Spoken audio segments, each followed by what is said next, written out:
دنیا والو د پاره د ځان نه لیونی مه جوړوه. د چا چې د باندې کم حق دی هغه ادا کوه، او څومره د نه کېږي د وس مطابق منډه وهه، خو ځان پسې لیونی کوه مه خپل ژوند خرابوه. دا بچي، دا ښځې، دا مور پلار، دا خپلوان، دا ګورې چې ته مړ شو یو څو ورځې غم دی بیا قصه ختمه ده. لکه څنګه چې زموږ مشران تللي دي او په موږ هېڅ تندر راونه ولیدو، څه چل شوی دی؟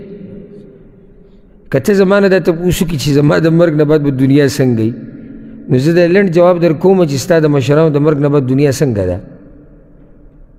ته به وایې چې روغ رمټه ده. نو دا کوم ته دي چې کوم دي چې خاص راغلی چې ستا د تلو نه بعد به دنیا ورانه شي. خو خوار هغه دی چې د دغه دنیا والو دپاره خپل دنیا او آخرت دواړه تباه و برباد کړو. هغه خوار دی.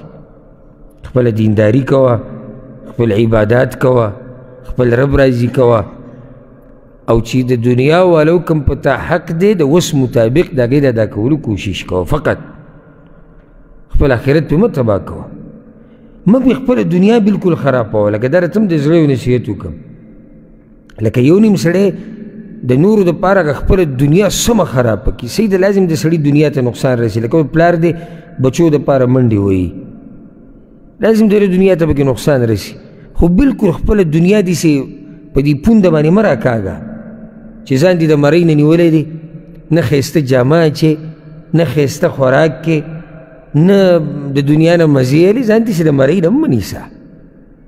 یو پیر ژوند تېرول دي ګورې دنیا کې، بیا موتا نه راځو دې دنیا ته چې زه به بیا راځم او بیا به یې ښایسته تېرومه.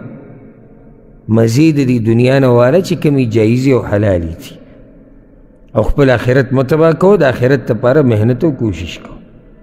ورسره چې په تا باندې کوم حقونه دي، کومې ذمهواریانې دي، د هغې د پوره کولو کوشش کوه. نشي کېدی داسې؟ نشي کېدی که نه؟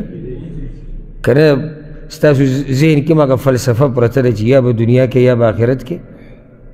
نه، آخرت دا زمونږ لوی مقصد او هدف دی.